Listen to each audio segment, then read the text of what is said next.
2025ರ ದಸರಾ ಮಹೋತ್ಸವದ ಉನ್ನತ ಮಟ್ಟದ ಸಮಿತಿ ಸಭೆ ನಡೆಯಿತು. ಈ ಸಾರಿ ದಸರಾ ಸ್ವಲ್ಪ ಮುಂಚಿತವಾಗಿ ಬಂದಿದೆ. ಸೆಪ್ಟೆಂಬರ್ 22ನೇ ತಾರೀಕಿನಿಂದ ಅಕ್ಟೋಬರ್ 2ನೇ ತಾರೀಕಿನವರೆಗೆ ನಡೀತದೆ.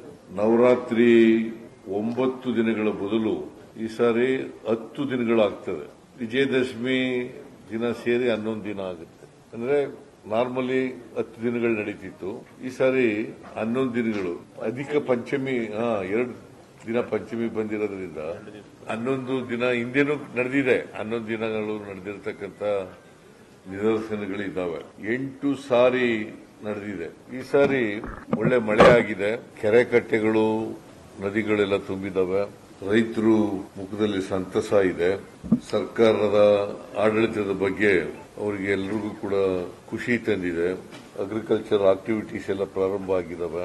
ಒಟ್ಟಾರೆಯಾಗಿ ರೈತರು ಸಮಾಧಾನದಿಂದ ನೆಮ್ಮದಿಯಿಂದ ಇದ್ದಾರೆ. ಅದಕ್ಕೋಸ್ಕರ ಈ ಸಾರಿ ದಸರಾನ ವಿಜೃಂಭಣೆಯಿಂದ ಮಾಡ್ತಾ ಇದ್ದೀವಿ. 2025ರ ದಸರಾ ಮಹೋತ್ಸವದ ಉನ್ನತ ಮಟ್ಟದ ಸಮಿತಿ ಸಭೆ ನಡೆಯಿತು.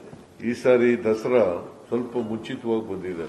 ಸೆಪ್ಟೆಂಬರ್ 22ನೇ ತಾರೀಕಿನಿಂದ ಅಕ್ಟೋಬರ್ 2ನೇ ತಾರೀಕಿನವರೆಗೆ ನಡೀತದೆ. ನವರಾತ್ರಿ 9 ದಿನಗಳ ಬದಲು ಈ ಸಾರಿ 10 ದಿನಗಳಾಗ್ತದೆ. ವಿಜಯದಶಮಿ ದಿನ ಸೇರಿ 11 ದಿನ ಆಗುತ್ತೆ. ಅಂದ್ರೆ ನಾರ್ಮಲಿ 10 ದಿನಗಳು ನಡೀತಿತ್ತು. ಈ ಸಾರಿ 11 ದಿನಗಳು. ಅಧಿಕ ಪಂಚಮಿ 2 ದಿನ ಪಂಚಮಿ ಬಂದಿರೋದ್ರಿಂದ 11 ದಿನ ಹಿಂದೆನೂ ನಡೆದಿದೆ. 11 ದಿನಗಳು ನಡೆದಿರತಕ್ಕಂತ ನಿದರ್ಶನಗಳಿದ್ದಾವೆ. 8 ಸಾರಿ ನಡೆದಿದೆ. ಈ ಸಾರಿ ಒಳ್ಳೆ ಮಳೆ ಆಗಿದೆ. ಕೆರೆ ಕಟ್ಟೆಗಳು ನದಿಗಳೆಲ್ಲ ತುಂಬಿದಾವೆ. ರೈತರು ಮುಖದಲ್ಲಿ ಸಂತಸ ಇದೆ. ಸರ್ಕಾರದ ಆಡಳಿತದ ಬಗ್ಗೆ ಅವರಿಗೆ ಎಲ್ಲರಿಗೂ ಕೂಡ ಖುಷಿ ತಂದಿದೆ. ಅಗ್ರಿಕಲ್ಚರ್ ಆಕ್ಟಿವಿಟೀಸ್ ಎಲ್ಲ ಪ್ರಾರಂಭ ಆಗಿದಾವೆ.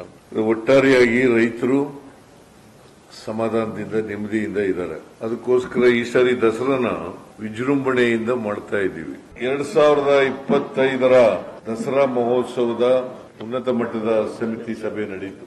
ಈ ಸಾರಿ ದಸರಾ ಸ್ವಲ್ಪ ಮುಂಚಿತವಾಗಿ ಬಂದಿದೆ. ಸೆಪ್ಟೆಂಬರ್ 22ನೇ ತಾರೀಕಿನಿಂದ ಅಕ್ಟೋಬರ್ 2ನೇ ತಾರೀಕಿನವರೆಗೆ ನಡೀತದೆ. ನವರಾತ್ರಿ 9 ದಿನಗಳ ಬದಲು ಈ ಸಾರಿ 10 ದಿನಗಳಾಗ್ತದೆ. ವಿಜಯದಶಮಿ ದಿನ ಸೇರಿ 11 ದಿನ ಆಗುತ್ತೆ. ಅಂದ್ರೆ ನಾರ್ಮಲಿ 10 ದಿನಗಳು ನಡೀತಿತ್ತು. ಈ ಸಾರಿ 11 ದಿನಗಳು. ಅಧಿಕ ಪಂಚಮಿ 2 ದಿನ ಪಂಚಮಿ ಬಂದಿರೋದ್ರಿಂದ 11 ದಿನ ಹಿಂದೆನೂ ನಡೆದಿದೆ. 11 ದಿನಗಳು ನಡೆದಿರತಕ್ಕಂತ ನಿದರ್ಶನಗಳಿದ್ದಾವೆ. 8 ಸಾರಿ ನಡೆದಿದೆ. ಈ ಸಾರಿ ಒಳ್ಳೆ ಮಳೆ ಆಗಿದೆ. ಕೆರೆ ಕಟ್ಟೆಗಳು ನದಿಗಳೆಲ್ಲ ತುಂಬಿದಾವೆ. ರೈತರು ಮುಖದಲ್ಲಿ ಸಂತಸ ಇದೆ. ಸರ್ಕಾರದ ಆಡಳಿತದ ಬಗ್ಗೆ ಅವರಿಗೆ ಎಲ್ಲರಿಗೂ ಕೂಡ ಖುಷಿ ತಂದಿದೆ. ಅಗ್ರಿಕಲ್ಚರ್ ಆಕ್ಟಿವಿಟೀಸ್ ಎಲ್ಲ ಪ್ರಾರಂಭ ಆಗಿದಾವೆ. ಒಟ್ಟಾರೆಯಾಗಿ ರೈತರು ಸಮಾಧಾನದಿಂದ ನೆಮ್ಮದಿಯಿಂದ ಇದ್ದಾರೆ. ಅದಕ್ಕೋಸ್ಕರ ಈ ಸಾರಿ ದಸರಾನ ವಿಜೃಂಭಣೆಯಿಂದ ಮಾಡ್ತಾ ಇದ್ದೀವಿ.